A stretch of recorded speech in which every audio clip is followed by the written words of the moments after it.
One whole president's obsession with control led her to break into a private hurricane shelter and triggered a storm of consequences that no one saw coming.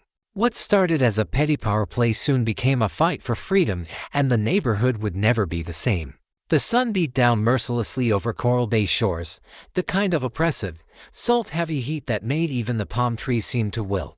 Lucas wiped sweat from his brow as he adjusted the last screw on the new generator system tucked inside his hurricane bunker, a project he'd spent 2 years perfecting beneath the small, nondescript boat garage in his backyard. It was invisible to the casual observer, its hatch cleverly disguised under weather-worn decking and a clutter of beach equipment.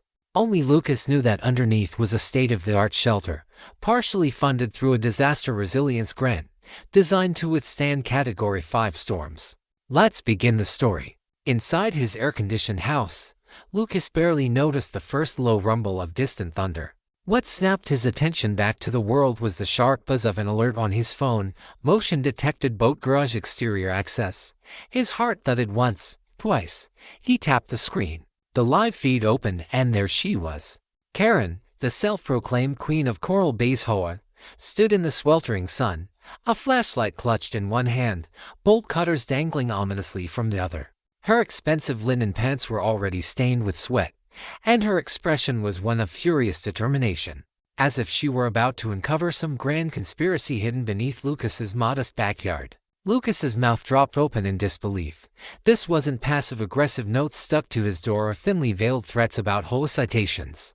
This was Karen, trespassing on private property, tools in hand, ready to break and enter like some kind of suburban vigilante. He watched, equal parts horrified and fascinated, as Karen crouched near the disguised hatch. She grunted, wrestling with the heavy metal fastenings that secured the door. For a moment, Lucas thought about sprinting out there, stopping her, shouting her down, but something inside him, something cooler, heavier, said, "Wait." And then it happened. With a snap that even the security mic picked up, Karen triggered the tamper alarm. Lucas's custom-built lock, designed for hurricane survival, automatically disengaged for 10 seconds, just long enough for the intruder to clamber inside, believing she had won. Karen yanked open the hatch and practically dove into the bunker, her flashlight beam bobbing crazily as she descended into the cool, humming interior. For a moment, the yard was silent, save for the rising moan of approaching storm winds. And then clank. The hatch door slammed shut, an ominous hiss as the airtight seals engaged, the biometric security system locking her underground. Lucas stared at the screen. Karen's wide, horrified eyes stared back up at the internal security camera, her mouth opening into a silent scream as she realized she was trapped 3 feet beneath the surface just as dark storm clouds swallowed the sun overhead. Lucas exhaled slowly, a smile of disbelief curling at the corners of his mouth. The storm wasn't the only thing brewing now. Inside the bunker, Karen's initial triumph curdled into panic with terrifying speed. Lucas could see it all unfold from the high-definition feed piping into his phone, every frantic glance, every fumbling movement. She had expected to find a dank hole, maybe grab a few quick photos to use as evidence for another one of her infamous HOA crusades, but what she found was something else entirely. The bunker was clinical, cold, and terrifying in its efficiency. Bright LED panels illuminated polished metal walls lined with emergency supplies, oxygen tanks, sealed food stores, backup power units, satellite comms. It didn't look like a makeshift shelter. It looked like a government-grade safe house. Karen's face went from smug to slack-jawed as the full weight of her situation sank in. She bolted back toward the hatch, the heavy flashlight swinging wildly in her hand like a weapon. She shoved at the door with all her weight. Nothing. She kicked it, screamed at it, rattled it until her voice cracked. Lucas watched as the biometric sensors, designed to ignore anything not recognized in the system, coldly refused to yield. The first fat drops of rain began to splatter the camera lenses outside, casting blurry halos across the screen. A low growl of thunder vibrated through the air, rattling window panes all along Coral Bay shores. Lucas sat back in his chair, heart pounding. A part of him, the old, cautious part, urged him to rush outside, to de-escalate the situation before it spiraled any further. But a deeper, more primal part of him said no. Karen had chosen this path. She had ignored every posted warning, every private property sign, every boundary, tangible and moral alike. She wasn't some poor victim trapped by accident. She was the architect of her own downfall. Besides, Lucas knew the bunker's systems better than anyone. She was perfectly safe, frustrated, furious, but safe. There was a week's worth of air, supplies, and automated climate control. Karen could pound on the walls until her sandals fell apart. She wasn't getting out without authorization. Lucas stood and walked slowly to the window, watching the sky darken into an angry steel gray. Across the street, two familiar figures loitered under a palm tree, nervously peeking toward his yard. Rick and Melissa, Karen's loyal foot soldiers on the whole board. He recognized their posture immediately, the guilty tension of people who had dared each other to light a match and now feared the fire they had set. They weren't coming any closer. Not now. Not when the first banshee wails of a tornado warning began to drift up from the coastal sirens. Inside the bunker, Karen's screams had evolved into full-blown hysteria. Lucas turned up the volume, listening with grim fascination as she alternated between threats of lawsuits, shrieking demands for release, and broken sobs. She bellowed for Rick and Melissa, for anyone, but the only answer was the keening wind outside. Lucas checked the time. Still early. He had all the evidence recorded. He had every permit, every legal document tucked neatly into a binder by his front door. There was no need to hurry. Let Karen stew a little longer in the consequences of her arrogance. He grabbed his keys, his jacket, and in no particular rush headed out. After all, he thought, smiling grimly to himself, the show was just getting started. By the time Lucas pulled into his driveway, the skies above Coral Bay had turned a bruised purple, and the first stinging sheets of rain lashed sideways across the neighborhood. His tires crunched over gravel as he eased to a stop, casually glancing over at Rick and Melissa, who now huddled miserably beneath a tiny, wine-warped beach umbrella. Their faces were pale, their hands twitchy, like schoolchildren who realized the principal was about to call their parents. Lucas stepped out into the storm, the thick, salty air slamming into him like a wall. He didn't bother to wave at them. Instead, he made his way straight to the disguised control panel tucked behind the boat garage. The bunker's status lights blinked steadily. Secure occupant detected. Good. Everything was going exactly as designed. He tapped into the speaker system and flipped open the microphone. Karen's voice, a frantic, warbling mess, immediately filled the air. "You can't do this. This is illegal. I'm an HOA official," she screeched, hammering on the hatch so violently that Lucas could hear the metal reverberate through the speaker. Lucas pressed the mic button calmly and, with a voice so casual it almost sounded bored, replied, "Ma'am, you are trespassing inside a federally recognized emergency facility. Remain calm. Authorities have been notified." The pause on the other end was golden. For one exquisite heartbeat, even the howling storm seemed to hold its breath. And then Karen's scream erupted, a shrill wail of rage and terror that could have shattered glass. Lucas allowed himself a small, grim chuckle just as the rumble of approaching engines tore through the rain. Two black and white sheriff's SUVs skidded to a halt in front of his house, their red and blue lights cutting jagged streaks through the gloom. For deputies, raincoats snapping in the wind, climbed out, their expressions a mixture of confusion and grim professionalism. They weren't used to calls like this. Lucas met them halfway, already holding out the heavy folder of permits, grant approvals, security blueprints, and motion-triggered footage. The lead deputy, a barrel-chested man with close-cropped hair named Deputy Graves, flipped through the documents with a practiced eye, nodding slowly. "Let me get this straight," Graves said over the roar of the wind. "She broke onto your private property, cut into your storm bunker, and now she's locked inside during an active emergency alert." Lucas gave a slow, almost apologetic shrug. "That's about the size of it, sir." Graves muttered something under his breath that sounded suspiciously like "idiots," before snapping the folder closed and signaling his team. "All right," he said, turning to the others. "Let's get her out before she sues the hurricane." As they moved toward the hatch, Lucas leaned casually against his truck, letting the rain soak his hair and shirt. It didn't matter. Nothing mattered at this moment except the perfect, surreal spectacle unfolding before him. Karen, who had lorded her imagined authority over Coral Bay shores for years, was now trapped literally and figuratively by her own arrogance. And justice, Lucas thought, had never looked so satisfyingly chaotic. Deputy Graves and his team approached the hatch cautiously, radios crackling with updates about the worsening storm. The sirens across Coral Bay wailed steadily, now a grim soundtrack to the chaos Karen had unleashed. As they fiddled with the emergency override on the shelter's control panel, Lucas watched Rick and Melissa squirm across the street, their faces white as the foamy surf crashing against the distant marina. The hatch hissed open with a heavy groan, releasing a blast of cool, sterile air, and out stumbled Karen, soaked, wild-eyed, and absolutely unhinged. Her hair, once meticulously coiffed, clung to her face in stringy wet clumps.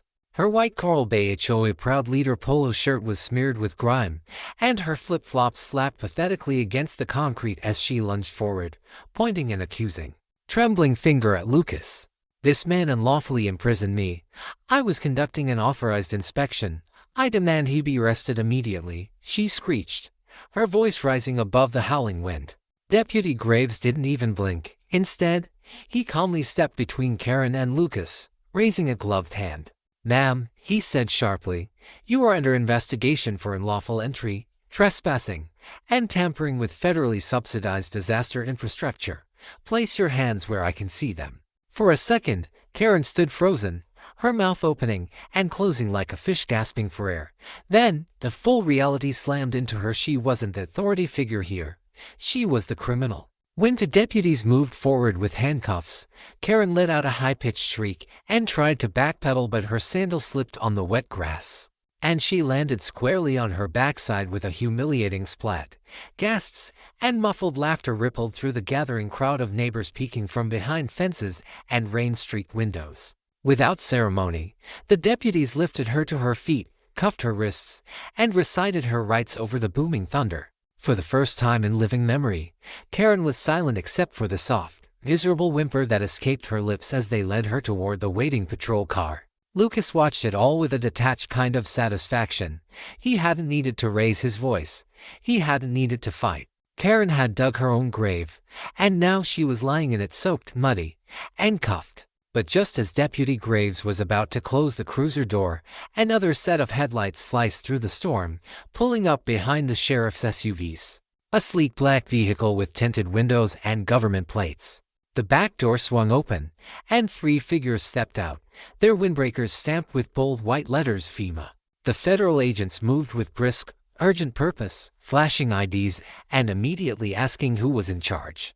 Graves pointed toward Lucas, who simply raised a hand in acknowledgement, heart pounding with sudden, grim realization. This wasn't just neighborhood gossip anymore. This was federal business now. The stakes had just skyrocketed, and Karen had no idea the real storm was only beginning. The FEMA agents wasted no time. In the raging downpour, they huddled with Deputy Graves and Lucas near the bunker entrance, rain dripping off their caps and jackets. Agent Ramirez, a no-nonsense woman with sharp eyes and a voice that could cut through concrete, flipped through Lucas's documentation with clinical efficiency. "You're telling me," Ramirez said, looking up, "that this private disaster shelter, funded partially by federal resilience grants, was unlawfully accessed by a civilian during an active emergency alert?" Lucas nodded once, deliberately. She used bolt cutters, broke the hatch security, ignored all signage. Full security footage is available. Agent Ramirez's jaw clenched slightly, but she said nothing. Instead, she handed the file off to her colleague and turned toward the huddle of neighbors now peering nervously from under umbrellas and porches. Some of them, Lucas noticed with a sharp sense of irony, had once been among Karen's most vocal supporters. Now they looked like they couldn't back away from her fast enough. Across the street, Rick and Melissa looked ready to bolt, glancing around as if searching for an escape route. But it was too late. One of the deputies motioned them over, and after a moment's hesitation, they trudged forward like prisoners heading toward the gallows. Agent Ramirez's team quickly cordoned off Lucas's property with yellow caution tape and began collecting evidence: photos of the damaged hatch, scans of the lock override triggers, timestamps from the security system. Ramirez even inspected the boat garage's disguised bunker entrance with a laser focus, nodding approvingly at Lucas's handiwork. Meanwhile, Karen sat sulking in the back of the patrol car, her cuffed hands twitching uselessly behind her. She banged her forehead lightly against the fogged window, her mouth moving in frantic, silent protests that nobody outside could hear and nobody cared to. Finally, Ramirez turned back to Lucas. "You did everything by the book," she said curtly. "This is a textbook case of tampering with federally protected emergency infrastructure. It'll be escalated immediately to federal charges." Lucas simply inclined his head. He didn't feel the need to smile. He didn't even feel gloating satisfaction. What he felt was something pure, relief.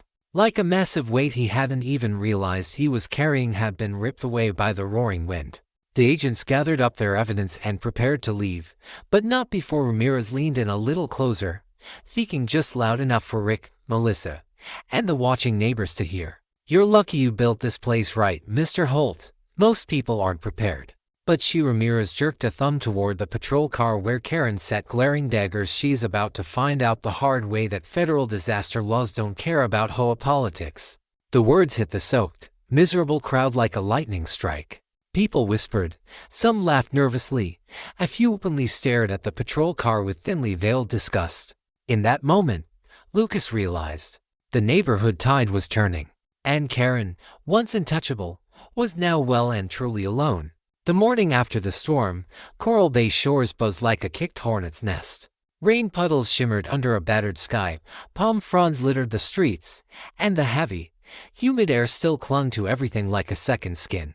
But the real storm wasn't the weather, it was the tidal wave of gossip that swept through the neighborhood like wildfire. Lucas stood on his porch, a mug of strong black coffee warming his hands, as he watched the aftermath unfold.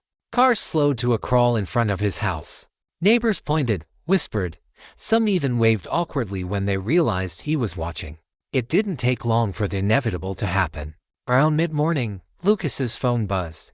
It was a mass email from the Coral Bay Shores HOA board, hastily composed and riddled with typos. The subject line screamed important community update regarding recent events. Lucas opened it with one eyebrow arched. The message, signed by Rick and Melissa, tried desperately to distance the board from Karen's actions. They claimed they had no prior knowledge of her decision to investigate Lucas's property and insisted they fully respected homeowners' rights and federal regulations. The email oozed panic, not sincerity. Worse, it ended with a frantic summons for an emergency HOA meeting that very evening to address leadership accountability. Karen's name was notably absent. Lucas set the phone down and chuckled softly. So that was their strategy: pretend they had nothing to do with her, erase her from the narrative, and hope no one noticed how complicit they had been for years. He wasn't the only one laughing. Within the hour, screenshots began circulating in the neighborhood's private Facebook group. Karen's old bragging posts about enforcing aesthetics and keeping rogue homeowners in check, most of them liked by Rick and Melissa themselves. People were furious. One post showed a photo of Karen's clipboard with a list of properties she had targeted for future inspection. Lucas's address was at the top, circled in bright red ink. The narrative was unraveling fast, and Lucas didn't have to lift a finger. As the afternoon wore on, small groups of neighbors gathered at corners and driveways, their faces animated, voices low but intense. Lucas could tell the conversations were not in favor of the old regime. Even those who had once cowered under Karen's glare were now emboldened by her downfall. By sunset, it was clear the upcoming HOA meeting was going to be less a formality and more a trial. Lucas spent an hour pulling together every document he had: the original shelter permits, FEMA grant approvals, photos of the tampered hatch, security footage stills showing Karen's illegal entry, copies of the threatening emails and citations Karen had sent him over the years. He slid everything into a thick folder, his motion steady, calm. There would be no shouting match, no petty arguments. There would only be truth, cold and heavy, landing like a hammer. And this time, Lucas wasn't the one on trial. The Coral Bay Shores Community Center had never seen a turnout like this. By the time Lucas arrived, the small hall was packed wall to wall, the air electric with anticipation. Folding chairs scraped against the tile floors, neighbors whispered behind cupped hands, and a few leaned against the back wall, clutching mugs of coffee as if bracing for a battle. At the front of the room sat Rick and Melissa, their faces stiff and pale under the buzzing fluorescent lights. Between them was an empty chair, pointedly left vacant, a silent reminder that Karen, their once untouchable queen, was now rotting in the county jail, facing a mountain of charges. Rick cleared his throat nervously and tapped the microphone. Good evening, everyone. We're here to discuss the Recent unfortunate misunderstanding. He didn't even get through the sentence. Hands shot up across the room like a forest on fire. Voices rose immediately. Why did you back her for so long? How much of our dues were spent covering her legal threats? Did you know she was planning to break into Lucas's property? The questions came rapid fire, sharper and louder with each accusation. Rick and Melissa shrank visibly behind their little table, their flimsy prepared statements crumpling under the collective anger of a community that had finally had enough. Lucas sat near the back at first, arms folded, watching calmly as the tide rolled over them. He hadn't even needed to say a word yet the neighbors were doing it for him. Finally, after nearly 15 minutes of verbal dissection, someone called out, "Lucas, you have proof, don't you?" The room turned as one toward him. Lucas stood slowly, the thick folder of evidence under his arm. He moved down the aisle between the rows of glaring homeowners like a soldier walking through no man's land, calm and methodical. When he reached the front, he placed the folder on the table with a heavy, deliberate thud. Without raising his voice, without an ounce of theatrics, he spoke. "These," he said, flipping through the papers, "are the original permits for the shelter. These are the federal approvals. These are the timestamps showing Karen trespassing, damaging, and unlawfully entering a federally protected facility during a disaster warning." He paused, looking directly at Rick and Melissa, who looked like they wanted to sink through the floor. "And these," he held up a printed stack of screenshots, "are copies of messages where Karen bragged about targeting homeowners she didn't like, with both of you cheering her on." Gasps echoed through the room. Murmurs built into outraged whispers. A few people openly cursed under their breath. One bold neighbor stood up and barked, "I motion to dissolve the current HOA board immediately pending investigation." "I second it," another called instantly. Rick tried to stammer out a protest, but it was too late. A roar of "aye" swept the room like a tidal wave. The vote was overwhelming, unanimous. The old regime was dead, crushed under the weight of its own arrogance. Lucas simply stepped back, letting the momentum carry through, feeling no need to gloat. Justice didn't need a victory speech. It was written all over the stunned, ashamed faces of the people who had once thought they were untouchable. The next morning, Coral Bay Shores felt different. Lucas stood on his porch again, sipping his coffee, watching as the first real signs of change bloomed across the community like fresh wildflowers after a hard rain. Neighbors who had once hurried past each other with tight, suspicious smiles were now stopping to chat freely. Children raced scooters down the sidewalks, shrieking with laughter, their parents no longer casting nervous glances toward Karen's once dreaded house. Speaking of Karen's house, it sat dark and lifeless at the end of the block, the lawn overgrown, the curtains drawn tight. A hastily hammered "for sale by owner" sign leaned crookedly in the front yard, one corner already chewed by the wind. It was a pitiful sight, and nobody missed her. Lucas's phone buzzed repeatedly throughout the morning. Messages from neighbors thanking him. Offers from the newly forming interim HOA asking him to join the leadership, which he politely declined. And, amusingly, a link to a viral news article headline "Florida woman arrested after breaking into private hurricane bunker during storm." The article didn't use Karen's full name, but it didn't have to. Everyone in Coral Bay Shores knew exactly who it was. The accompanying photo, Karen, soaked to the bone, mud-smeared, and screaming into the storm while being led away in cuffs, was already a meme among the local teenagers. Lucas chuckled as he scrolled past one that dubbed her the bunker bandit in bold comic book letters. Yet beneath the laughter was a growing seriousness. Lucas received a formal email from a federal investigator that afternoon, confirming that Karen's case had escalated beyond local charges. Tampering with federally protected emergency infrastructure, interfering with disaster mitigation protocols, filing false HOA reports, potential obstruction of emergency management operations. The list was long and devastating. If convicted on even half the charges, Karen faced not only heavy fines and a permanent criminal record but real, serious jail time. Word spread fast. By sunset, Lucas watched as moving trucks pulled up quietly to Karen's house. A few hired workers, clearly not friends or family, loaded boxes and furniture with cold efficiency. No tearful goodbyes, no curious neighbors stopping by to chat. Only the metallic thuds of a life packed up and hauled away. Lucas didn't bother watching closely. He didn't need to gloat. Some endings didn't need applause. They just needed quiet, final closure. He spent the evening tinkering with his hurricane bunkers upgraded by a metric lock system, not because he feared another intrusion, but because he finally could enjoy his work without the heavy presence of Karen looming over him. Later that night, after the last moving van taillights disappeared into the distance, Lucas stepped onto his porch and breathed in the salty air. The stars twinkled above the bay. The street was peaceful. For the first time since he'd moved to Coral Bay Shores, the neighborhood felt like home. And somewhere out there, Karen was facing a storm far worse than any hurricane, one of her own arrogant making. A few days later, the neighborhood buzzed with an energy Lucas had never seen before, the kind of energy that only comes after a long, hard battle has finally been won.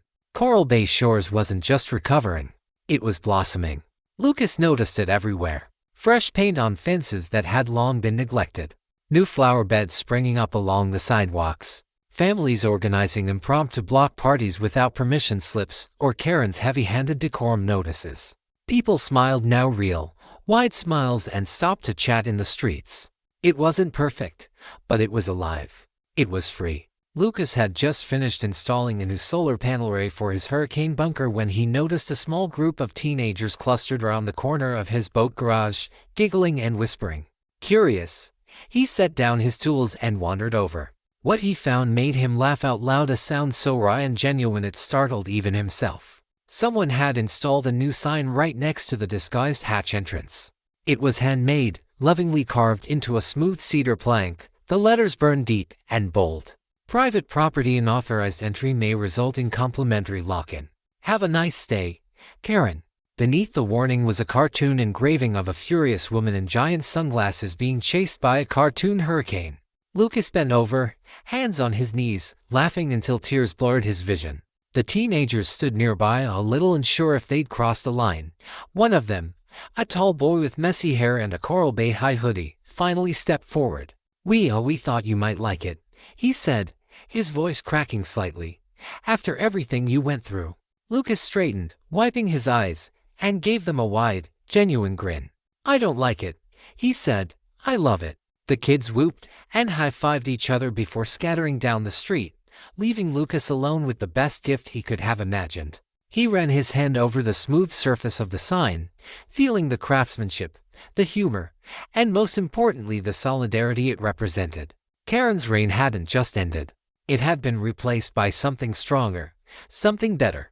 Later that evening, as neighbors gathered casually for a barbecue near the cul-de-sac, no formal announcements, no mandatory RSVPs, Lucas wandered over, welcomed with slaps on the back and plates piled high with food.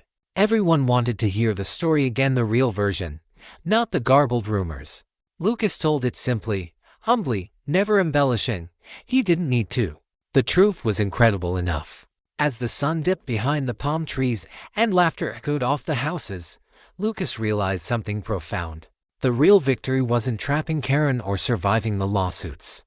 The real victory was helping a fractured community remember what it meant to live freely, without fear. For the first time in a long time, Lucas felt like he wasn't standing alone against a tide. He was part of a rising wave. Weeks later, Coral Bay Shores no longer resembled the cautious, stiff neighborhood Lucas had once moved into. The transformation was undeniable. Block parties sprang up spontaneously. Families set up beach bonfires without approval forms or Karen's stiff, glaring presence looming over every activity. Even the local park, once subjected to Karen's clipboard inspections, now burst with life. Kids on scooters, dogs chasing frisbees, old-timers playing cards under the shelter. The dark, fearful cloud Karen had cast over the community had been swept out to sea, replaced by clear skies and something Lucas hadn't seen in a long time: hope. As for Karen herself, she was a ghost now. Her name surfaced only in quiet jokes or whispered warnings to new residents. Her house sold at a steep loss to a young couple from upstate who, after hearing just enough of the story, made sure to install their own security cameras before even moving in. Smart kids. Karen, meanwhile, faced an ever-growing avalanche of legal troubles. Lucas didn't bother keeping tabs. He didn't need to. He knew the justice system was grinding forward steadily, and for once, he didn't have to fight or watch his back. The past had been buried beneath the strong foundation of truth, documentation, and community. One quiet Saturday evening, Lucas sat on his porch, the salty breeze tugging gently at his hair. In the distance, waves crashed against the shore in a soothing rhythm. He gazed across his yard at the new permanent addition. The handcrafted cedar sign the teenagers had made, now sealed and mounted next to the disguised hatch entrance. Private property. An authorized entry may result in complimentary lock-in. Have a nice stay, Heron. It made him smile every single time. Not out of spite, but because it reminded him of what had been fought for and won. Freedom. Respect. The right to live without someone else's petty tyranny pretending to be community service. Behind him, the newly elected HOA board, composed almost entirely of once silenced homeowners, had rewritten the rules from the ground up. Checks and balances. Open elections. Term limits. The days of power-mad little tyrants ruling from porch clipboards were over. Lucas didn't run for office. He didn't need to. His presence alone, quiet, steady, a living reminder of what could happen when people stood together, was enough. Sometimes, when he walked the now busy streets at dusk, neighbors would nod at him with an unspoken acknowledgement. Not hero worship, just gratitude for standing firm when it mattered most. And Lucas, for his part, felt something even sweeter. Peace.